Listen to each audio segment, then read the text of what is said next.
بسم اللہ الرحمن الرحیم۔ نیو ایئر، سال کے جانے کا غم منائیں کہ سال کے آنے کی خوشی منائیں؟ جانے والا تو جا رہا ہے، آنے والا بھی آئے گا اور چلا جائے گا۔ جو گزر گیا وہ گزر گیا، وہ ہمارا نہیں رہا، وہ پلٹ کے نہیں آ سکتا۔ اور جو آنے والا ہے وہ ہمارے ہاتھ میں نہیں ہے، ہماری پہنچ سے باہر۔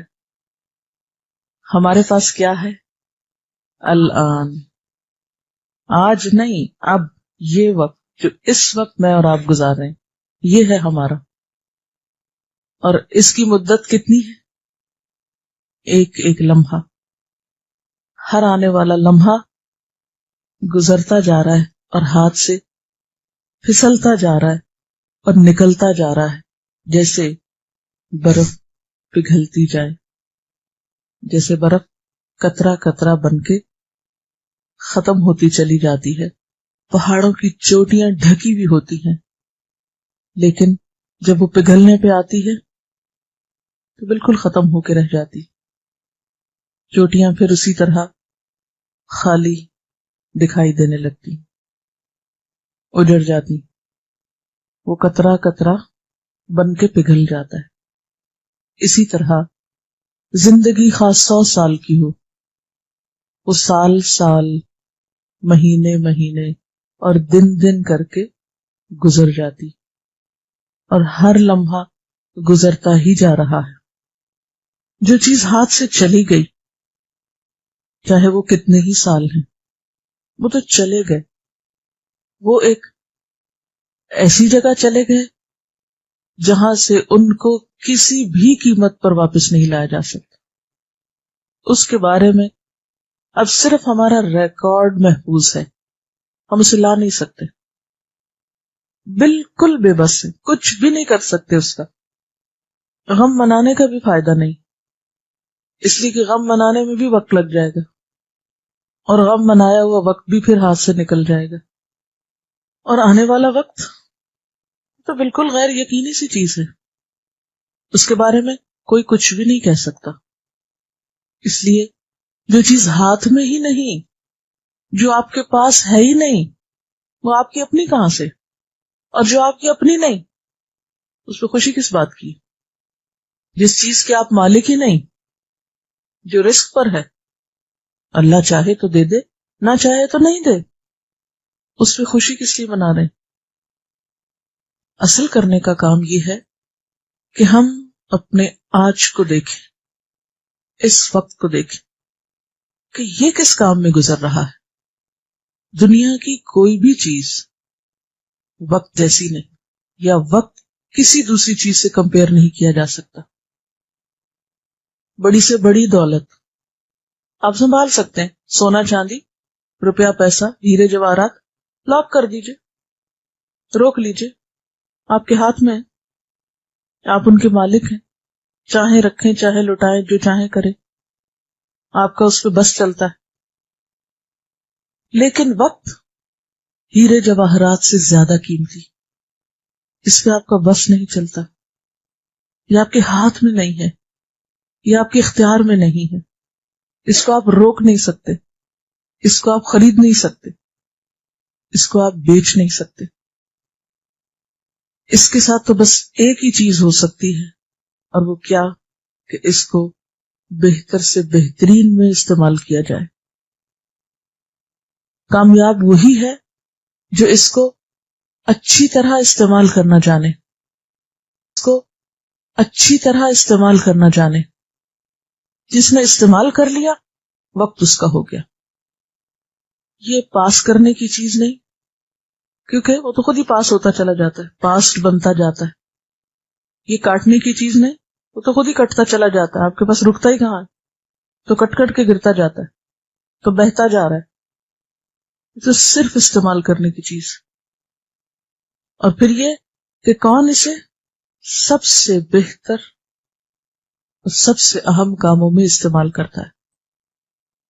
قرآن پاک میں وقت کے لیے یا وقت کے ریفرنس سے 2 صورتیں آئی ہیں، ایک ہے العصر اور دوسری ہے الدہر۔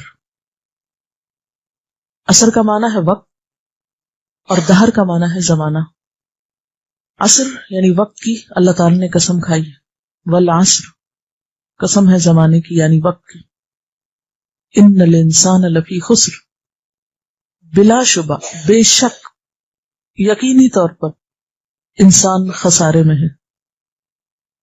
یعنی وقت گواہ ہے کہ انسان نقصان اٹھا رہا ہے، یعنی انسان کا سرمایہ گھلتا چلا جا رہا ہے. اس نقصان سے صرف وہ بچ سکتا ہے جو ایمان لا کر نیک کام کرے، ایک دوسرے کو حق بات بتائے، ایک دوسرے کو اچھی بات بتائے، اور ایک دوسرے کو حق پہ تھام کے رکھے، صبر کی تلقین کرے، نہ خود پھسلے نہ ساتھیوں کو پھسلنے دے. کیونکہ اگر دوست، ساتھی، آس پاس کے لوگ پھسلے تو پھر تم بھی نہیں بچ سکو گے. سب ایک دوسرے کو پکڑ کر رکھے، سب ایک دوسرے کو سیدھا رکھے، سب ایک دوسرے کو سنبھالے، سب ایک دوسرے کے مددگار ہوں. تو گویا ایک ہے ہمارا ذاتی کردار، ایک ہے ہمارا ذاتی استعمال وقت کا، اور دوسرا ہے ہمارا انسانوں کے ساتھ گزرا ہوا وقت، جسے ہم اوائڈ نہیں کر سکتے. لیکن اگر ہم اس کو صحیح استعمال کرنا چاہیں تو پھر لازم ہے کہ اس میں ہم حق کی پیروی کریں. صرف خود اچھا بننے سے بات نہیں بنے گی جب تک کہ دوسروں کو بھی، جن کے ساتھ آپ اٹھتے بیٹھتے ہیں، جن کے ساتھ آپ کی محبتیں ہیں، جن کے ساتھ آپ کا لین دین ہے، جن کے ساتھ آپ کا تعلق ہے، کیونکہ انسان تو سوشل اینیمل کہلایا. حالانکہ انسان کے لیے اینیمل کا لفظ درستی نہیں ہے، انسان انسان ہے، وہ اینیملز کی قسم میں سے نہیں ہے. لیکن کہنے کی بات ہے، کہا یہ جاتا ہے. بہت سی چیزیں غلط العام مشہور ہیں.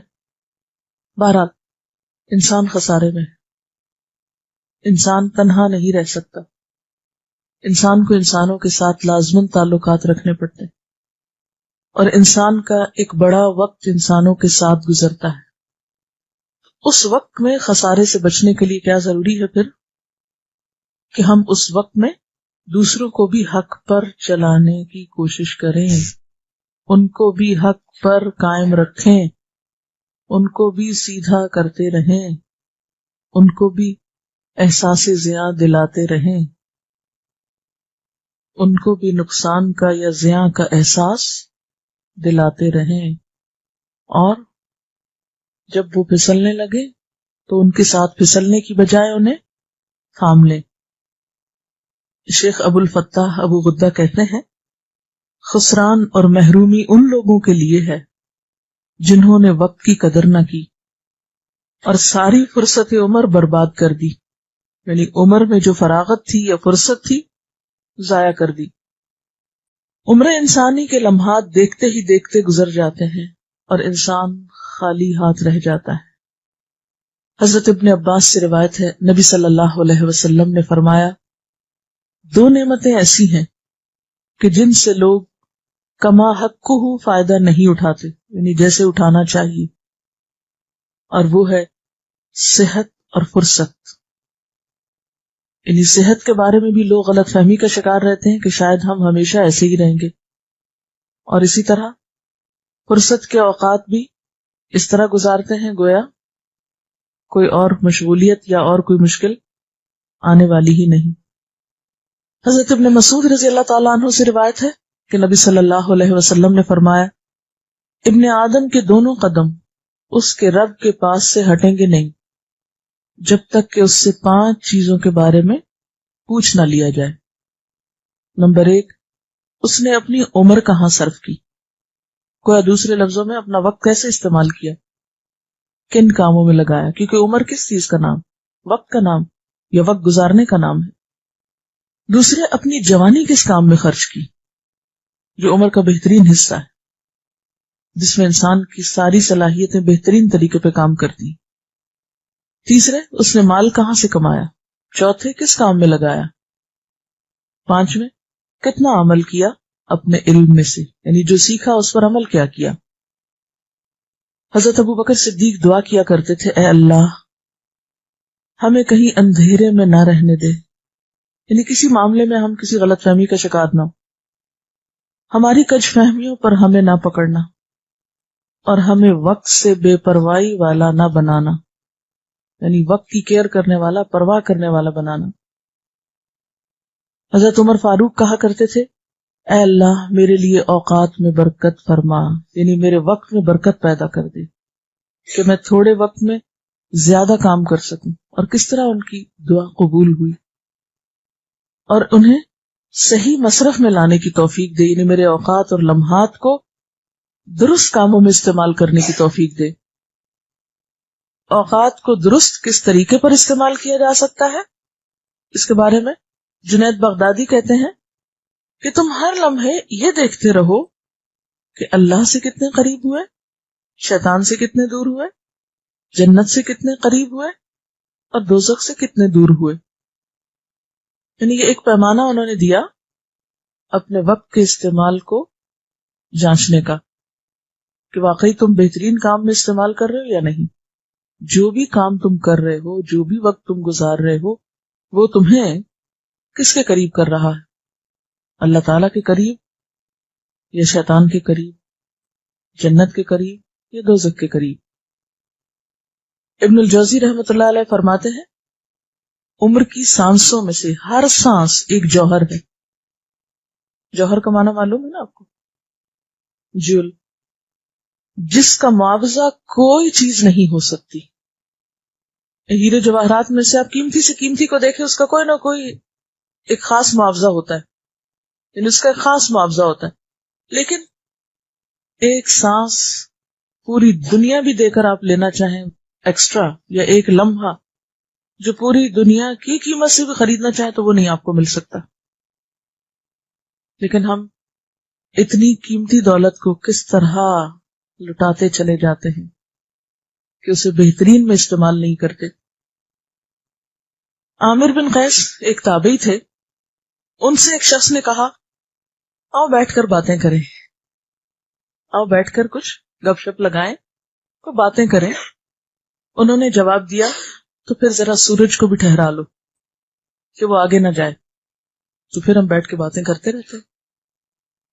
یعنی اگر وقت نہ گزرے تو ٹھیک ہے، ادھر ادھر کی فضول گپ شپ کریں گے، اور اگر اس گپ شپ کی قیمت اتنا قیمتی وقت دینا ہے تو پھر سوچنے کی بات ہے کہ کس چیز میں گزار رہے ہیں۔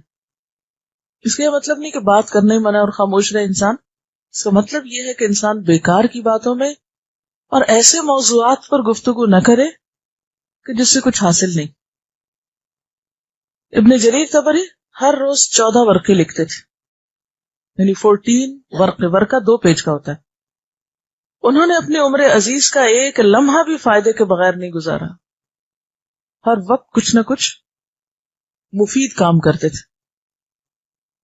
فتح ابن خاقان کے بارے میں آتا ہے، عباسی خلیفہ متوکل کے وزیر تھے، کہ وہ اپنی آستین میں ہر وقت کوئی نہ کوئی کتاب رکھتے، اور جب انہیں سرکاری کاموں سے ذرا سے بھی فرصت ملتی، یعنی تھوڑے سے بھی انتظار کے لمحات بیچ میں آتے، وہ فوراً کتاب نکال کے پڑھنا شروع کر دیتے، یہ تھوڑی دیر بھی وہ ضائع نہیں کرتے تھے۔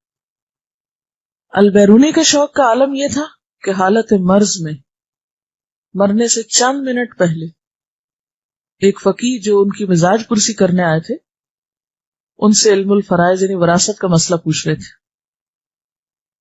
تو بات یہ ہے کہ قرآن پاک کی روح سے، نبی صلی اللہ علیہ وسلم کے ارشادات کی روح سے، اور صحابہ کرام اور تابعین کے عمل کے نمونے ہم سامنے رکھیں تو ایک کامن چیز جو نظر آتی ہے وہ یہ کہ یہ وقت جو ہمیں ملا ہے، یہ زندگی جو ہمیں ملی ہے، یہ سال اور مہینے جو ہمیں ملے ہیں، یہ دراصل ہمارے پاس ایک بہت بڑا خزانہ ہے۔ ہمارا امتحان اس میں یہ ہے کہ اس خزانے کو کس چیز کے خریدنے میں استعمال کرتے ہیں، کس طرح اسے استعمال کرتے ہیں، کن کاموں میں لگاتے ہیں، اور پھر وہی معیار کہ سالوں کا نہیں، لمحوں کا جائزہ لیں، لمحوں کو گنیں، لمحوں کا حساب لیں کہ ان سے کیا خرید رہے ہیں، کیونکہ ایک لمحہ یا ایک سانس ایک جوہر ہے، ایک ہیرا ہے۔ ایک ہیرا خریدنے کے لیے انسان کیا کرتا ہے؟ زندگی بھر انتظار کرتا رہتا ہے کہ کچھ پیسے جمع ہو تو کچھ ایسی چیز خریدی جائے تو اللہ تعالیٰ نے ان سانسوں کی شکل میں ایک ایک سانس ایک ہیرے سے قیمتی، کیونکہ ہیرا بھی پیسوں سے مل جاتا ہے، ایک سانس جو چلا جاتا وہ نہیں واپس آتا. یہ دیکھیں کہ اتنی قیمتی چیز کو کس کام میں لگایا جا رہا ہے. اب سوال یہ پیدا ہوتا ہے کہ پھر کریں کیا؟ کیا جانے والے وقت کا افسوس کرتے رہیں، آنے والے کے بارے میں خوش ہوتے رہیں، یا وقت ایک خاص موڑ پر آئے تو اس موقع پر ایکسائٹیڈ ہو جائیں، راتوں کو جاگیں، گھومیں پھریں، شور ہنگامہ کریں، اچھل کود کریں، شغل میلہ کریں؟ اس رویے کو کیا نام دیں گے؟ یا یہ کہ نیا سال آ جائے تو کسی کو کارڈ لکھ کر بھیج دیں اور کارڈ خریدنے میں وقت لگائیں؟ یعنی زندگی کس لیے ہے؟ کیا کل کا دن جو نئے سال کا پہلا دن ہوگا آج کے دن سے کچھ مختلف ہے؟ نہیں، اسی طرح سورج نکلے گا، اسی طرح غروب ہو جائے گا. وہ تو ہم نے نام دیا نا. یہ تو سال و ماہ کی تقسیم کس لیے ہے؟ پہچان کے لیے ہے. یہ اس لیے تو نہیں ہے کہ کسی ایک دن کو آپ بہت زیادہ اہمیت دے کر اس میں آپ اپنے روٹین کے کام بھی چھوڑ بیٹھیں اور جو کر رہے ہیں وہ بھی نہ کریں، چھٹی منائیں اور اپنے وقت کو بیکار لغو کاموں میں گزار دیں اور سمجھے کہ اس سے حق ادا ہو گیا. تو یہ ایک بہت بڑی بھول ہوگی. اصل بات کیا ہے کہ انسان اپنی اس عمر عزیز کو، جس کی ایک ایک سانس ایک ایک ہیرے سے قیمتی ہے، اس کی حفاظت کرنا جانے، اس کو بہترین طریقے سے استعمال کرنا جانے. اور بہترین طریقے سے استعمال کیا ہے کہ اس وقت کے بارے میں آپ اپنی زندگی کو صحیح طور پر پلان کریں، اپنے اوقات کی بہترین تقسیم کریں. اس کے لیے رہنمائی کہاں سے ملے گی؟ نبی صلی اللہ علیہ وسلم کی سنت سے. آپ صلی اللہ علیہ وسلم نے فرمایا عقل مند شخص کے لیے لازم ہے کہ اس پر جو گھڑیاں گزریں اس میں سے ایک گھڑی ایسی ہو جس میں وہ اپنے رب سے باتیں کرے. ایسی گھڑی جبکہ وہ اپنے رب سے باتیں کرے، مثلا نماز میں، مثلا قرآن کے ذریعے، مثلا دعا کے ذریعے، مثلا تنہائی میں اپنے رب سے گفتگو کر کے. یعنی دن کا ایک وقت کس میں؟ رب کے ساتھ تعلق میں. یعنی وقت کی تقسیم کیسے؟ یعنی اس وقت جو بات میں کر رہی وہ کیا ہے دراصل؟ کہ ہم اپنے وقت کو بہترین طریقے سے کس طرح گزاریں. اس کے لیے کیا ضروری ہے کہ وقت کو بہترین طریقے پر گزارنے کی پلاننگ کریں. اس پلاننگ کے لیے رہنمائی کہاں سے لیں؟ نبی صلی اللہ علیہ وسلم کی ذات سے. آپ نے وقت کی پلاننگ کرنا کس طرح سکھائی؟ ایک عقل مند انسان کی پہچان کیا بتائی؟ کہ اس کی زندگی میں کچھ گھڑیاں ایسی ہوں کہ جب وہ اپنے رب سے باتیں کرے، جیسے نماز ہے، جیسے قرآن ہے، قرآن کی تلاوت، اللہ کا کلام ہے، جیسے دعا ہے، براہ راست اللہ تعالیٰ سے ایک تعلق ہے، اس سے مانگا جا رہا ہے. اور اسی طرح انسان کی جو کیفیات ہیں، انسان کے اوپر جو مشکلات آتی ہیں، ان سب میں اللہ تعالیٰ سے ایک خاص طرح کا رجوع کرنا اور اس سے اپنے احساسات یا اپنے خیالات کو شیئر کرنا اور اللہ تعالیٰ کو اپنی رودات سنانا. پھر فرمایا کہ عقل مند شخص کو ایک گھڑی ایسی گزارنی چاہیے جبکہ وہ اپنی ذات کا محاسبہ کرے، اپنا احتساب. جیسے قرآن پاک میں آتا ہے وَلْتَنْظُرْ نَفْسٌ مَا قَدَّمَتْ لِغَدٍ. اپنے احتساب میں کیا سوچا جائے کہ میں اپنی کل کے لیے کیا کر رہا ہوں.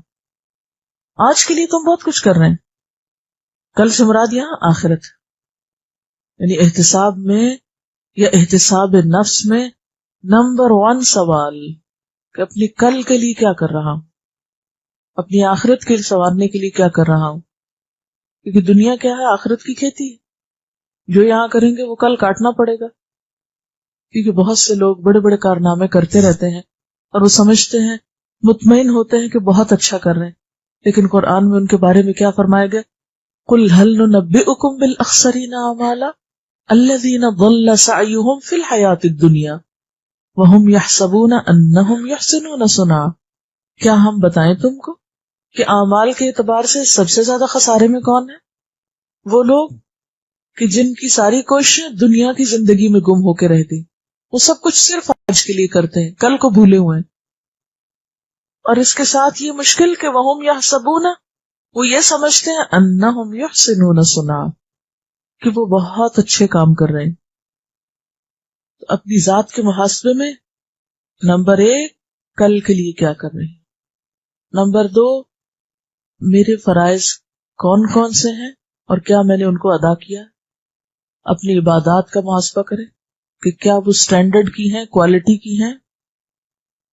اپنے معاملات یعنی انسانوں کے ساتھ جو حقوق ہیں ہمارے، وَإِنَّ لِنَفْسِكَ عَلَيْكَ حَقٌّ وَإِنَّ لِزَوْجِكَ عَلَيْكَ حَقٌّ وَإِنَّ لِزَوْجِكَ عَلَيْكَ حَقٌّ، یعنی اپنے نفس سے لے کر شوہر، بیوی، والدین، رشتہ دار، ہمسائے اور دیگر انسانوں کا حق. کون بیمار ہے، کون مدد کے لائق ہے، ضرورت مند ہے، حاجت مند ہے. پھر اسی طرح اپنی عادات اور اپنے اخلاق کا جائزہ.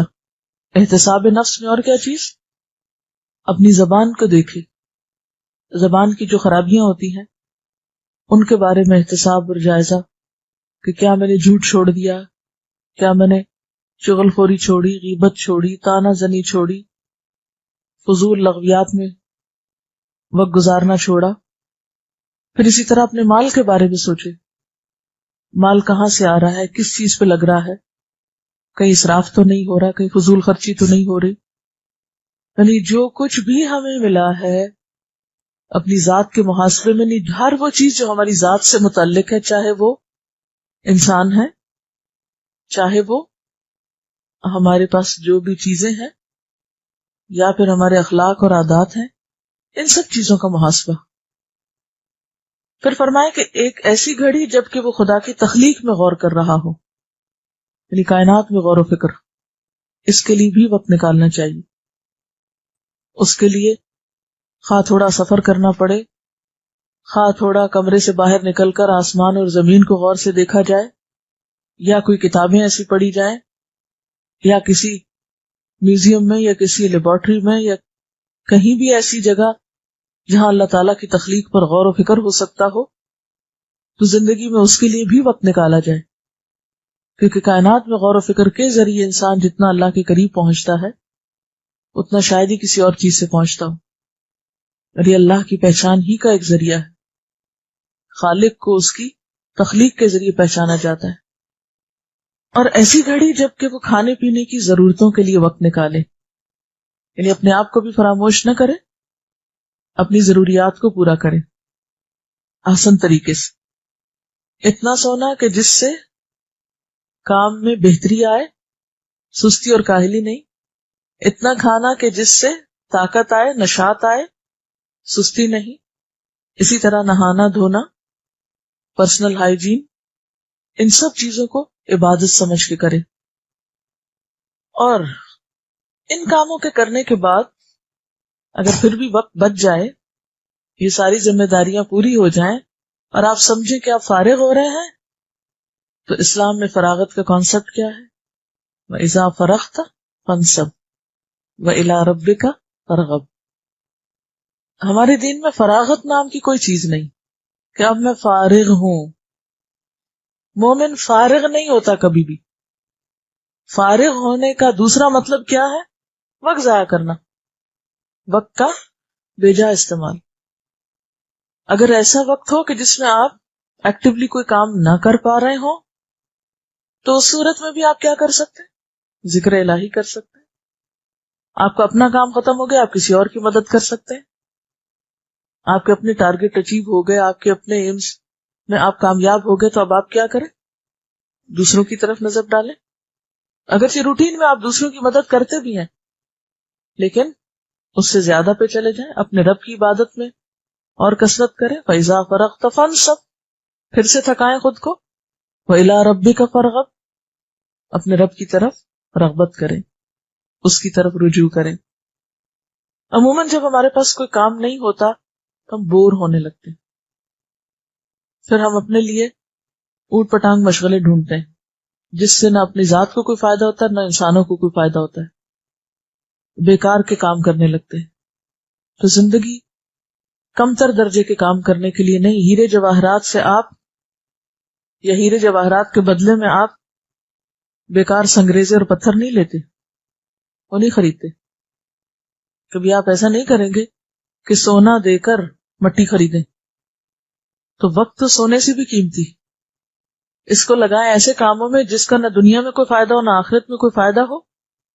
تو اس سے زیادہ خسارے کا یا نقصان کا سودا اور کوئی نہیں ہو سکتا. تو گویا ہمیں وقت کو صرف استعمال نہیں کرنا، صرف اچھے کاموں میں نہیں، یعنی بہتر سے بہترین میں، اعلیٰ ترین میں، اور اس کے لیے کچھ بھی قربان کرنا پڑے، کچھ بھی لگانا پڑے، مال و دولت، ہیرے جواہرات، کچھ بھی دے کر بہترین کام کر سکے تو بہترین کے لیے وقت نکالیں. اس کے لیے ایک چھوٹی سی مثال ہے. امام بخاری کے ایک استاد تھے. ایک دفعہ لکھتے لکھتے ان کا قلم ٹوٹ گیا تو انہوں نے آواز لگائی، کوئی مجھے نیا قلم 1 دینار میں دے دے. اور دینار بہت بڑی رقم تھی ایک قلم کے لیے. مثلا یہ ایسے ہی جیسے کوئی کہے کوئی مجھے 1000 روپے میں پین دے دے. تو لوگوں نے قلموں کی بارش کر دی.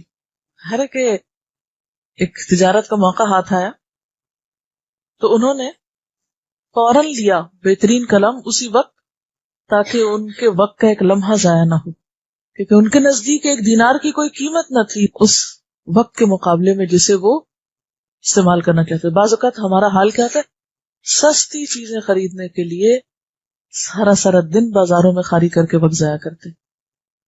نہیں یہاں سے یہ سستا نہیں، بھاؤ تاؤ کرنے میں، جھگڑے کرنے میں، ادھر نہیں، اس مارکیٹ چلتے ہیں، اس نے حالانکہ بعض اوقات اتنا ہی کرایہ لگا کے وہ پیسے پورے کر دیتے ہیں صرف دل کی تسلی کہ یہ چیز یہاں 2 روپے سستی اور 2 روپے مہنگی. پھر اسی طرح بعض لوگوں کے پاس درہم و دینار نہیں ہوتے تھے کہ وہ کتابیں خرید سکے یا اعلیٰ قلم خرید سکے، تو وہ کیا کرتے تھے، کرائے پہ کتاب فروشوں کی دکان لے کر ساری رات کتابیں پڑھتے تھے. مثلا جاہز کے بارے میں آتا ہے کہ وہ بک سیلرز کی دکان کو رات بھر کے لیے کرائے پہ لے لیتے تھے. میں تمہیں اتنے پیسے دوں گا، یہ 1 رات مجھے اس میں رہنے دو. دن میں تو نہیں رہ سکتے کیونکہ خرید و فروخت ہو رہی ہوتی تھی، تو رات بھر اس میں رہ کے کرائے پر پوری رات کتابیں پڑھتے تھے، کیونکہ ان کے نزدیک علم کی قدر و قیمت تھی. کیونکہ وہ سب خرید نہیں سکتے تھے تو انہوں نے یہ حل نکالا. ابن رشد کا نام آپ نے سنا ہوگا. ابن رشد کے بارے میں آتا ہے کہ وہ اپنی زندگی میں جو شعوری زندگی تھی اس میں صرف 2 راتوں کو مطالعہ نہیں کر سکے تھے. صرف 2 راتیں ان کی زندگی میں ایسی گزری کہ جس میں وہ کچھ پڑھ نہیں سکے تھے، ورنہ وہ ہر رات کو پڑھتے تھے. اور ہماری زندگی میں شاید کوئی 2 راتیں ہوں جس میں ہم ساری رات پڑھے ہوں. یہ ضروری نہیں کہ ابن رشد ہر روز ساری رات پڑھتے تھے، لیکن انہوں نے دن کے علاوہ رات کا بھی کچھ وقت علم حاصل کرنے کے لیے مخصوص کر رکھا تھا، کیونکہ رات کے وقت تھوڑی دیر پڑھنا پوری رات کی قیام سے زیادہ افضل. جوینی ایک مشہور متکلم ہے، فقیہ ہیں. ان کے بارے میں آتا ہے امام غزالی کے بھی استاد تھے. جوینی کہتے ہیں کہ میں سونے اور کھانے کا عادی نہیں ہوں. مجھے دن اور رات میں جب نیند آتی ہے سو جاتا ہوں، جب بھوک لگتی کھا لیتا ہوں. ان کا اپنا ایک طریقہ تھا زندگی گزارنے کا کہ ان چیزوں کی ان کے نزدیک وہ اہمیت نہ تھی کہ اس کے لیے بہت اہتمام کر کے گھنٹوں لگاتے. ان کو اصل غرض کس سے تھی؟ کام سے، پڑھنے سے. ابن الجوزی کی چھوٹی بڑی کتابوں کی تعداد 1000 ہے، یعنی 1000 کتابیں لکھی ہیں انہوں نے. وہ اپنی عمر کا 1 منٹ بھی ضائع نہیں کرتے تھے. اس وقت فاؤنٹین پین تو نہیں ہوتے تھے، لوگ قلمیں تراش کر کے لکھتے تھے. تو کہتے ہیں کہ انہوں نے لکھتے وقت جو قلم وہ تراشتے تھے تو اس کے تراشے وہ جمع کرتے جاتے تھے. جب وہ فوت ہوئے تو ان تراشوں کو جلا کر پانی گرم کیا گیا جس سے انہیں غسل دیا گیا. ایک قلم کو گھڑنے میں، یعنی آپ پینسل شارپ کرتے ہیں تو کتنا اوپر سے اترتا ہے، اگر اس کو جمع کرنا شروع کر دیں تو وہ مرنے کے بعد اتنی دیر تک جلتا رہے. ظاہر ہے کہ بڑی کوانٹٹی ہوگی تبھی جلے گا کہ جس سے پورے مردے کو نہلانے کا پانی گرم ہو جائے. اس واقعے سے سبق یہ ملتا ہے کہ انہوں نے لکھنے میں کتنا وقت لگایا ہوگا. اور کتنے قلم گڑے ہوں گے. ابن جوزی اپنے ایک روزنامچے یعنی اپنی ڈائری الخاطر میں لکھتے ہیں کہ افسوس ہے ان لوگوں پر جو کھیل تماشے میں لگے رہتے ہیں، ادھر ادھر بلا مقصد گھومتے رہتے ہیں، بازاروں میں بیٹھ کر آنے جانے والوں کو گھورتے رہتے ہیں اور قوموں کے اتار چڑھاؤ پہ رائے زنی کرتے رہتے ہیں. عام طور پر کیا ہوتا ہے، وہ فلاں ملک میں فلاں بادشاہ کے ساتھ یہ ہو گیا، فلانی جگہ پر یہ واقعہ پیش آ گیا. عموماً لوگوں کی عادت کیا ہوتی ہے، اخبار پڑھ لی، پھر اخبار پڑھنے کے بعد خبروں پہ تبصرہ شروع کر دیا، کبھی اس سے ڈسکس کیا، کبھی اس سے کیا، کبھی اس سے کیا. کچھ دیر جھوٹی سچی خبریں پڑھنے میں گزر گئی، کچھ اس پہ تبصرہ کرنے میں. یعنی اس کا یہ مطلب نہیں کہ تبصرہ کرنا نہیں چاہیے، لیکن مومن کی زندگی کا ایک ایک لمحہ قیمتی ہوتا ہے. وہ ہر چیز سے ایک سبق اور عبرت تو لیتا ہے، لیکن بیکار کی ڈسکشن اور گفتگو کے لیے اس کے پاس وقت نہیں ہوتا. اور بہت سی باتیں انسان جب پڑھتا ہے تو اسے پڑھ کر کبھی خود سے بھی ڈسکس کرنا چاہیے، اپنے اندر بھی غور و فکر کرنا چاہیے، کیونکہ کثرت کلام جو ہے، گفتگو کی زیادتی جو ہے، یہ بہت سے اوقات کو ضائع کرنے کا اور برباد کرنے کا سبب ہوتا ہے. جتنی لاتعال باتیں کرتے چلے جائیں گے اتنا ہی وقت نکلتا چلا جائے گا اور آپ کو احساس بھی نہیں ہوگا. آپ دیکھیں کہ ہمارے ٹائم ویسٹرز کون سے ہیں؟ میں سمجھتی ہوں سب سے نمبر 1 ٹیلی فون ہے. ایک ایک کال پہ آپ بعض اوقات 15 منٹ 20 منٹ آرام سے صرف کر لیتے ہیں. پہلے یہ ہوتا تھا کہ کوئی کسی کے پاس جائے اور بیٹھے تو بات کرے، اب یہ کہ جب چاہے فون پر 15-20 منٹ لگا لے، احساس بھی نہیں ہوتا، نہ کرنے والوں کو نہ سننے والوں کو. عموماً ہم جو وقت ضائع کرتے ہیں اس میں کئی اسباب ہوتے ہیں. نمبر 1 تو ذاتی سبب ہے ہم خود اپنے وقت کی ضائع کرنے کا. ہم خود ہمارے ذاتی مسائل اور ہماری نفسیاتی کیفیات جتنا ان میں الجھا ہوتا ہے اتنا ہم وقت ضائع کرتے ہیں. کوئی نقطہ اندر کھٹک رہا ہے، کوئی خلیج دل میں پل رہی ہے، کوئی سستی ہے، کوئی کمزوری ہے، کوئی کاہلی ہے، کچھ خواہشات نفس ہے. یہ سب کچھ مل کر وقت کے ضائع کرنے کا سبب ہوتی. کیا ہے؟ پڑھنے کو دل نہیں چاہ رہا، بور ہو رہے ہیں، موڈ نہیں ہے. یعنی سب سے بڑا سبب اپنی زندگی کو ضائع کرنے کا ہم خود ہیں، ہمارا نفس ہے. اور پھر ہم ظلم یہ کرتے ہیں کہ نہ صرف یہ کہ خود اپنا وقت ضائع کرتے ہیں بلکہ دوسروں کو بھی ساتھ کرتے ہیں.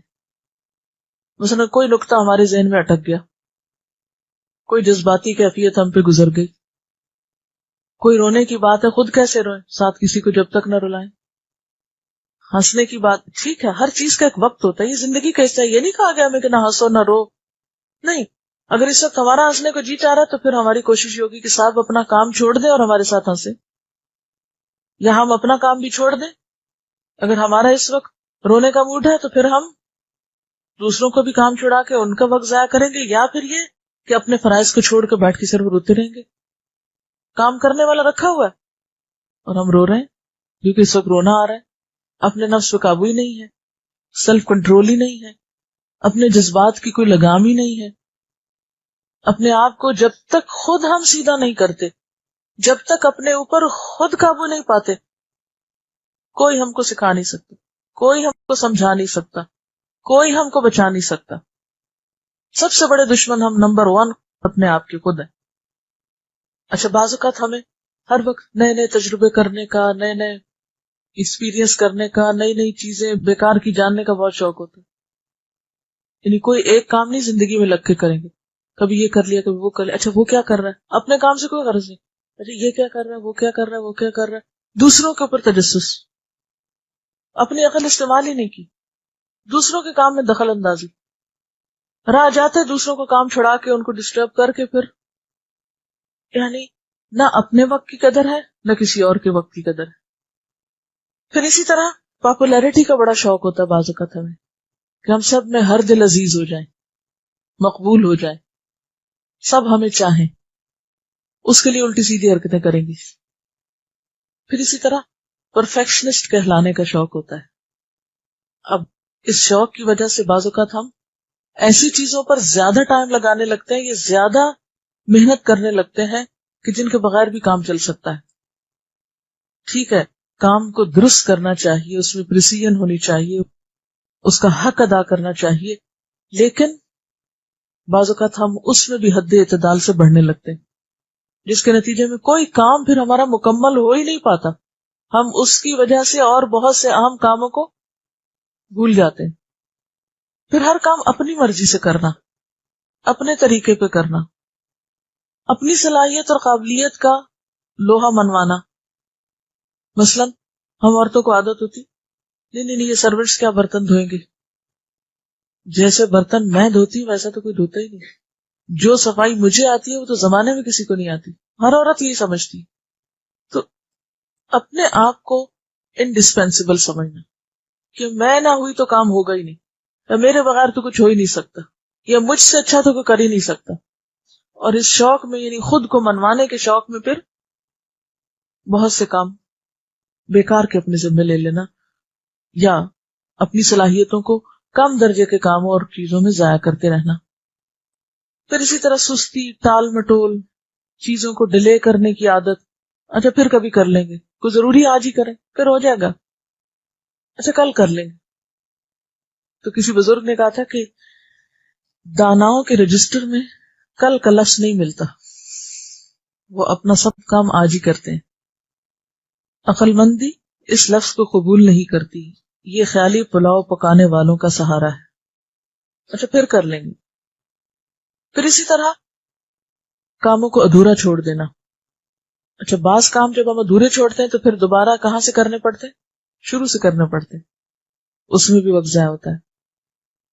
پھر کچھ وجوہات جو ہیں وہ معاشرے کی طرف سے ہوتی، ہماری کچھ رسم و رواج، کچھ طور طریقے ایسے ہیں جن میں ہم بندھے ہوئے ہیں، جکڑے ہوئے ہیں. مثلا آپ کسی میت پہ چلے جائیں، چاہے وہاں کچھ نہ کریں، گھنٹوں بیٹھے رہیں.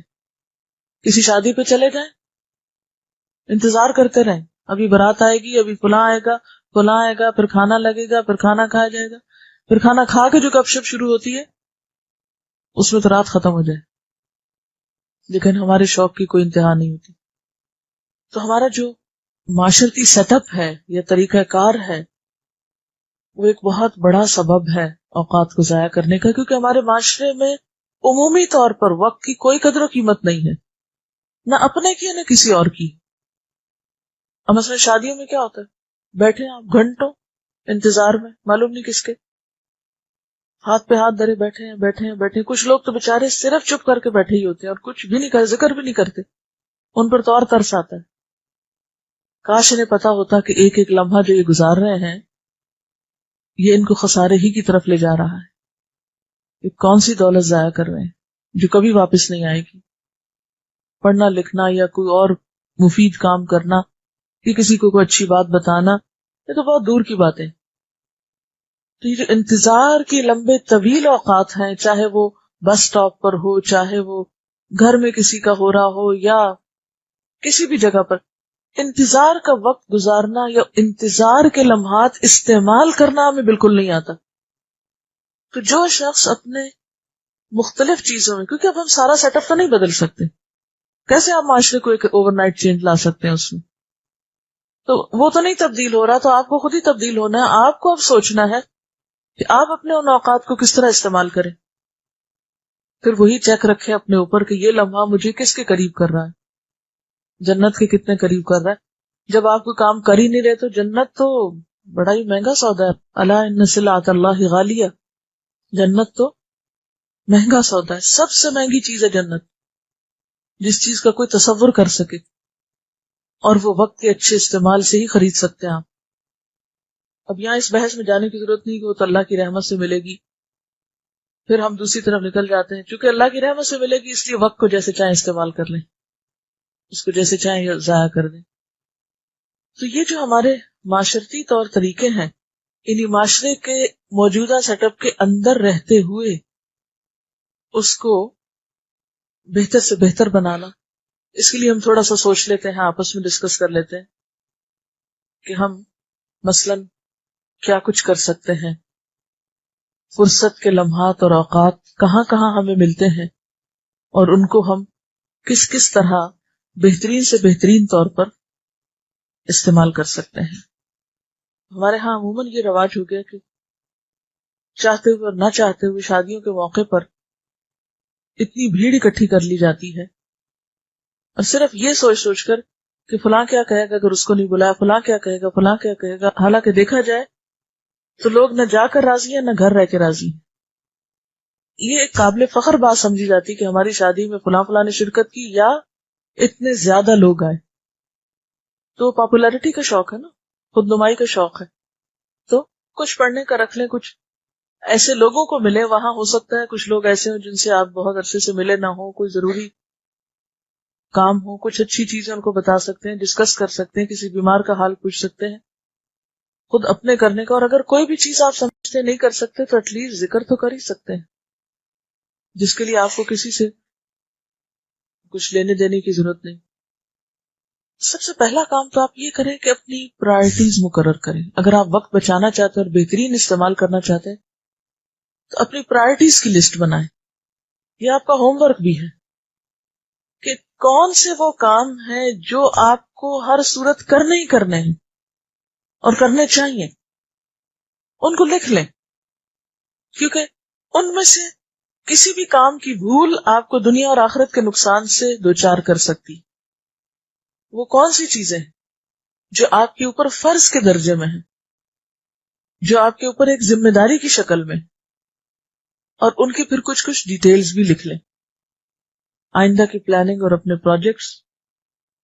پھر آپ دیکھیے کہ اپنے جو بھی ایمز ہیں یا جو بھی آپ کے آبجیکٹیوز ہیں ان کو اوقات کے ساتھ باندھیں، یعنی صرف ایمز یا پرائرٹیز کو نہیں رکھیں بلکہ یہ بھی دیکھیں کہ کون سا کام کس وقت میں کرنا ہے اور پھر کون سا کام کس وقت تک کرنا ہے۔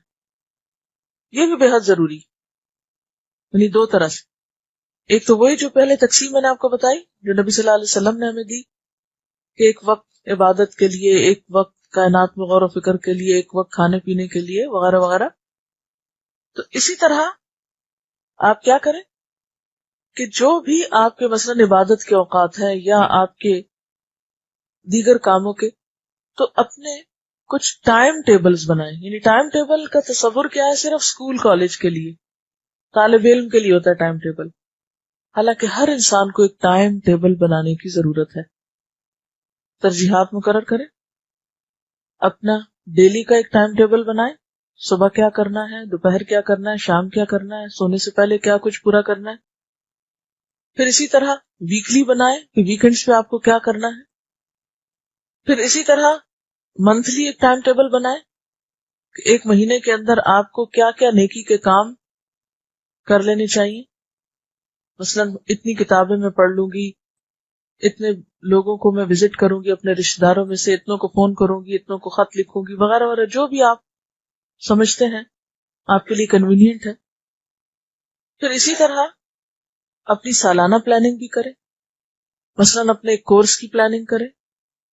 مثلا میں ہر دفعہ جب ایک کورس شروع ہوتا ہے تو میں اپنے مائنڈ میں ایک پلاننگ بناتی ہوں، قرآن کے ساتھ تعلق کی ہمیشہ ایک نئی پلاننگ ہوتی ہے الحمدللہ، کہ اس دفعہ کے کورس میں مجھے کیا سیکھنا ہے، کن چیزوں کو توجہ دینی ہے، کس اینگل سے قرآن کو پڑھنا ہے، کس طرح اس کو سیکھنا ہے۔ اور اس طرح الحمدللہ جتنی دفعہ میں نے قرآن پڑھایا ہے ہر دفعہ ایک نیا ٹارگٹ رکھا ہے، ایک نئی پلاننگ کی ہے، ایک نیا ایم رکھا ہے، اور پھر الحمدللہ اس کو اچیو بھی کیا ہے۔ پھر احتساب بھی ضروری ہے اپنا، کہ جو سوچا تھا وہ کیا بھی ہے یا نہیں کیا۔ محض پلاننگ کرنے سے کوئی فائدہ نہیں، پلاننگ پلس ٹائم پلس پھر آگے احتساب، ایویلیویشن بھی، کہ آپ نے کیا بھی ہے یا نہیں، کیونکہ بعض لوگ پلاننگ میں تو ایک لمبا وقت لے لیتے ہیں، منصوبے بھی بناتے ہیں، خود کے ساتھ وعدے کرتے ہیں، خود کے ساتھ ہی خلاف ورزی کرتے ہیں، یعنی اپنے ٹارگٹس کو اچیو نہیں کر پاتے۔ پھر اسی طرح یہ ہے کہ بعض کام ہمیں مشکل لگتے ہیں تو ان کو ہم چھوڑ دیتے ہیں، ایک طرف رکھ دیتے ہیں۔ تو مشکلات میں اللہ سے مدد مانگے، نہ کہ چھوڑ کے فرار حاصل کریں۔ ایک کام جو آپ واقعی سمجھتے ہیں آپ کو کرنا چاہیے، مسئلہ یہ کہ اتنی صورتیں مجھے حفظ کرنی ہیں، اتنی دعائیں مجھے زبانی یاد کرنی ہیں، اب ساری زندگی نہیں کی تو ابھی یہ کیسے ہو سکتی ہیں، مجھ سے نہیں ہوتی، میں تو چھوڑ رہی ہوں کورس، یہ ہر روز ایک نئی چیز ہمیں کہتے ہیں یہ بھی یاد کر لو، یہ اپنی عادت میں ڈال لو۔ تو فرار حاصل کرنے سے تو اصلاح نہیں ہو سکتی. مشکل اوقات میں اللہ سے مدد. ایک حدیث میں آتا ہے آپ نے حضرت ابو امامہ سے پوچھا کیا بات ہے میں تمہیں مسجد میں نماز کے اوقات کے علاوہ بھی دیکھتا ہوں, کیا کرتے ہو مسجد میں, اتنا وقت کیوں لگاتے ہو یہاں؟ انہوں نے عرض کیا یا رسول اللہ صلی اللہ علیہ وسلم کچھ فکریں ہیں, کچھ قرضے ہیں جو مجھ سے چمٹے ہوئے ہیں, اور یہ جو افکار اور ہموم ہوتے ہیں نا جو انسان کے اوپر ایک ذمہ داری کی شکل میں ہوتا ہے اور وہ انسان کو کھائے جاتے ہیں, اور ان فکروں میں انسان کی صلاحیتیں طاقتیں بھی کم ہوتی ہیں, وہ جو انرجی اس میں لگتی ہے وہ کسی اور کام میں لگنی چاہیے. تو آپ صلی اللہ علیہ وسلم نے فرمایا میں تمہیں ایسی دعا نہ بتاؤں جو اگر تم پڑھنا شروع کر دو تو اللہ تمہاری فکر بھی دور کر دے گا اور قرضہ بھی ادا کر دے گا. انہوں نے عرض کیا کہ ہاں یا رسول اللہ صلی اللہ علیہ وسلم ضرور بتائیے. آپ نے فرمایا یہ دعا صبح و شام پڑھ لیا کرو, اللہم انی اعوذ بک من الہم والحزن واعوذ بک من العجز والکسل واعوذ بک من الجبن والبخل واعوذ بک من غلبۃ الدین وقہر الرجال. فرمایا کہ اگر صبح اور شام یہ پڑھ لو گے تو تمہاری ساری فکریں دور ہو جائیں گی. حضرت ابو امامہ فرماتے ہیں یہ وہ بتاتے ہیں کہ جب میں نے اس پہ عمل کیا تو اللہ تعالیٰ نے میری فکریں دور کر دی اور میرا قرض ادا کر دیا. تو وَاسْتَعِينُوا بِالصَّبْرِ وَالصَّلَاةِ. شادی کا معاملہ ہے, شادی نہیں ہو رہی اور فکر مند ہے, یا مالی معاملات میں پریشانی ہے, یا اولاد کے معاملے میں پریشانی ہے, کسی بھی معاملے میں اگر کوئی پریشانی تو صبح شام اس دعا کو لازم پکڑ لیں. کتنی دیر لگتی ہے اسے ایک دعا کو مانگنے میں؟ تو آپ نے ان کا سارا وقت بچا دیا نا کہ یہ جو نماز کے اوقات کے علاوہ تم بہت دیر تک یہاں رہتے ہو, فکر مند رہتے ہو, پھر کبھی کچھ پڑھتے ہو کبھی کچھ, تو جب تک ایک کام کا طریقہ نہیں آتا ہوتا نا, یہ ٹارگٹ پتہ نہیں ہوتا یا وہ ذریعہ نہیں معلوم ہوتا کہ کس طریقے سے کون سا کام کرنا ہے, تو وہ جہالت والی بات پر انسان ادھر ادھر ہاتھ پاؤں مارتا رہتا ہے. اسی طرح حضرت جویریہ رضی اللہ تعالیٰ عنہا جو ہے وہ مصلی پہ بیٹھی تھی, آپ صلی اللہ علیہ وسلم نماز کے لیے نکلے, وہ بیٹھی تھی, آپ واپس آئے تو بیٹھے, پوچھا تم اس وقت سے یہیں بیٹھے؟ کہا میں اس وقت سے یہیں بیٹھی. فرمایا کہ 4 کلمات ایسے ہیں اگر تم 3 دفعہ کہو تو تمہیں اس سارے وقت میں جو کچھ تم نے کیا اس سے زیادہ اجر مل جائے گا. اور پھر آپ نے ان کو وہ کلمات سکھائے, سبحان اللہ وبحمدہ عدد خلقہ ورضا نفسہ وزنۃ عرشہ ومداد کلماتہ. تو بات یہ ہے کہ انسان کے پاس جو نفع مند علم, اسی کو علم نافع کہتے ہیں, نفع مند علم انسان کے وقت کو بچانے کا ذریعہ ہوتا ہے. اس کا مطلب نہیں کہ زیادہ دیر بیٹھ کے عبادت نہیں کرنی چاہیے, لیکن ہر انسان کی زندگی اتنی مصروف ہے, اتنے کام ہوتے ہیں کہ بعض اوقات انسان کی حسرتیں ہوتی ہیں زیادہ دیر بیٹھ کے عبادت کرنے کی, وہ کر نہیں پاتا, پھر ایک گلٹ پیدا ہو جاتی ہے اندر, ہائے فلاں تو ایسے اور ایسے کرتا ہے, میں تو کر ہی نہیں پاتا. تو پھر ایسی چیزیں اور ایسے طریقے موجود ہیں کہ جس سے انسان اپنی وہ ایک نفسیاتی تسکین کا سامان کر سکتا ہے. پھر اسی طرح یہ ہے کہ ہر چیز میں پرفیکشن کی طرف مت جائیں. پھر اسی طرح اپنے اوپر جبر کرنا سیکھیں, کچھ کام اپنے سے کرانا سیکھیں. جب تک آپ اپنے آپ سے خود کام نہیں کرا سکیں گے, آپ بہت سے مفید اعلیٰ ترین جس میں بہت بڑے درجے ہیں انسان کے لیے وہ نہیں کر سکے گا.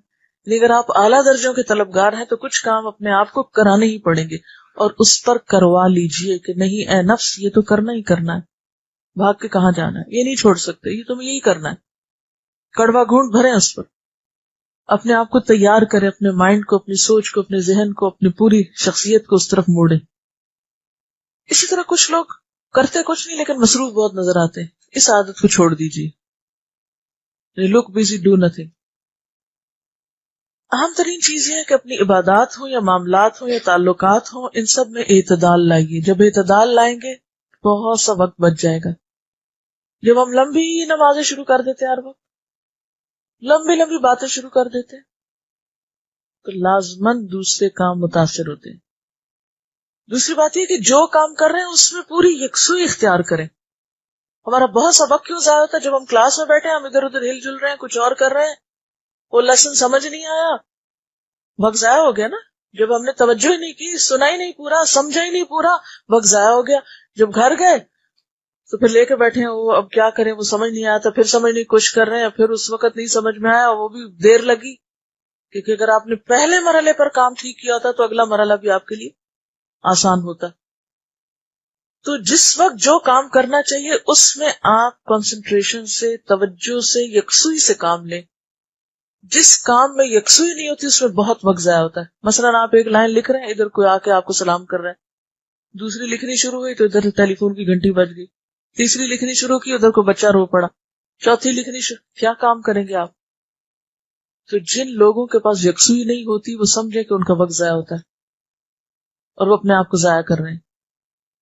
چنک یا ایک حصے مقرر کیجیے کہ اتنی دیر میں نے بات نہیں کرنی کام کے دوران، اتنی دیر میں نے اٹھنا نہیں.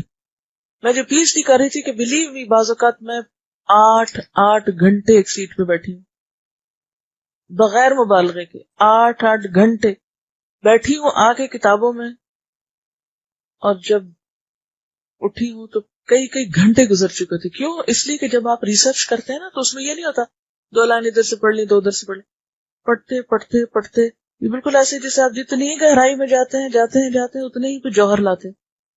سطحی وقتی سرفس کے مطالعے سے آپ کوئی نتیجہ نہیں نکال سکتے. اس کے لیے پہلا ایک وقت آتا ہے نا جب آپ پڑھنے لگتے، جیسے نیند ہوتی ہے نا تو شروع میں آپ سونے لگتے، کچی نیند ہوتی ہے، پھر ایسا ایسا گہری ہوتے ہوتے پھر آپ ڈیپ سلیپ میں جاتے ہیں. تو پھر ڈیپتھ میں ہمیشہ جانے کے لیے آپ کو زیادہ ٹائم لگتا ہے. جیسے آپ سمندر کی گہرائی میں اترنا چاہیں تو اب یہ تو نہیں کہ ڈبکی لگائی اور نکل آئے اور آپ کو چلنا ہے موتی. اس میں یہ ہوتا ہے کہ آپ بیٹھے ہیں میز پر پڑھنے لگے، پہلے تو آپ اپنے آپ کو فزیکلی مینٹلی اس میں ان کریں گے، ٹائم لگے گا، پھر شروع ہوئے، پھر آپ نے پڑھنا شروع کیا، پھر آپ کا دماغ جاگنے لگا، پھر آپ کے اندر کے طبق روشن ہونے لگے، پھر جا کے آپ کوئی چیز لکھنے کے قابل ہوتے ہیں. پھر جب آپ لکھنے لگے تو پھر آپ نے جو اس وقت سوچا جو آپ کے اندر اسے نکال کے رکھ لیں، لکھ لیں. اگر آپ نہیں نہ لکھے اور اٹھ گئے بیچ میں تو کیا ہوگا؟ دوبارہ جب آئے گے پھر آپ کو پچھلا سارا پروسیجر دہرانا پڑے گا. تو کچھ کام ایسے ہوتے ہیں کہ جن میں انسان کو واقعی جم کے ایک خاص محدود وقت کے لیے لگ کے کام کرنا چاہیے، ورنہ کیا نہ کیا برابر ہو جاتا. ہر کام کی نیچر ایسے نہیں ہوتی، لیکن جن کاموں کی آپ کوالٹی چاہتے ہیں اور جو کام واقعی آپ کی زندگی کی پرائرٹی ہے، اور اس میں ہمیں نماز سے سبق سیکھنا چاہیے. میں جتنا بھی نماز پہ غور کرتی ہوں تو مجھے اس کے فائدے ہی فائدے نظر آتے ہیں. کس طرح اللہ تعالیٰ نے ہمیں ہر چیز سے نکال کے ایک کام پر مخصوص یا مقرر کر دیا تھا نا، فکس کر دیا تھا، بس یہی کرو، اب ہلنا جلنا نہیں، ادھر ادھر نہیں ہونا، دیکھنا نہیں کہیں اور، بولنا نہیں، کھانا نہیں، جو کہا جا رہا ہے وہی کرنا ہے. کھڑے ہونے کے لیے تو بیٹھنا نہیں، بیٹھنے کے لیے کہا تو کھڑے نہیں ہونا، اتحیات کھڑے ہو کے نہیں پڑھ سکتے، جو سجدے میں پڑھنا سجدے میں پڑھنا. پھر اسی طرح یہ ہے کہ ہر بات کو بہت سنجیدگی سے نہ لیں، بہت سیریس نہ. کسی نے کچھ کہہ دیا دل تھام کے بیٹھ گئی، آج تو فلاں مل گیا تھا، میرا تو موڈ ہی آف ہو گیا، سارا دن اسی میں گزر گیا، وہی بات بار بار سوچنے کرے. آپ دیکھیں وہ تو کہنے والا کہہ کے گزر گیا، اس کو تو بھول بھی گیا ہوگا، اور آپ لے کے بیٹھے ہوئے اپنے آپ کو کیوں اپنا نقصان کر رہے ہیں. ہر چیز کو بہت سنجیدگی سے نہ لیں. اور پھر یہ ہے کہ بہت سی چیزوں ناخوشگوار باتوں کو صرف مسکرا کے ٹال دیں، مسکرانا سیکھیں. نبی صلی اللہ علیہ وسلم کی سنت ہے، اور مسکرانے سے بہت سے مسئلے حل ہو جاتے ہیں. کسی سے ناراضگی ہے صرف مسکرا کے دیکھ لیں. یعنی عموماً گھروں میں جو چھوٹی موٹی کھچ کھچ لڑائی جھگڑا چھوٹا موٹا چلتا رہتا ہے نا، جہاں بھی لوگ اکٹھے رہتے ہیں، اس کا حل کیا؟ صرف مسکراتے جائیں اور لوگ خود ہی ناراضگیاں بھولتے جائیں گے. ورنہ گھنٹوں بھی آپ ان کو کلیریفیکیشن دیتے رہیں گے، میرا یہ مقصد نہیں تھا، میں نے یہ نہیں کہا، ہو سکتا ہے کہ پھر بھی نہ کوئی دوسرا سمجھے اور پھر آپ بھی اپنے دل میں گرج پال لیں. تو اس سے کیا ہوگا؟ یہ تو شیطان چاہتا ہی یہی ہے کہ آپ اپنے اوقات کو انہی چیزوں میں ضائع کرتے رہیں. بہرحال ان سب چیزوں سے بڑھ کر یہ ہے کہ اللہ تعالی سے دعا کے ساتھ نئے سال کا آغاز کریں اور ان سب خرافات سے بچیں کہ جن میں پڑھنے سے آپ کے نہ ایمان میں اضافہ ہوگا، نہ علم میں اضافہ ہوگا، اور نہ ہی اعمال صالح کے درجات میں. سبحانک اللہم و بحمدک، نشہد ان لا الہ الا انت، نستغفرک و نتوب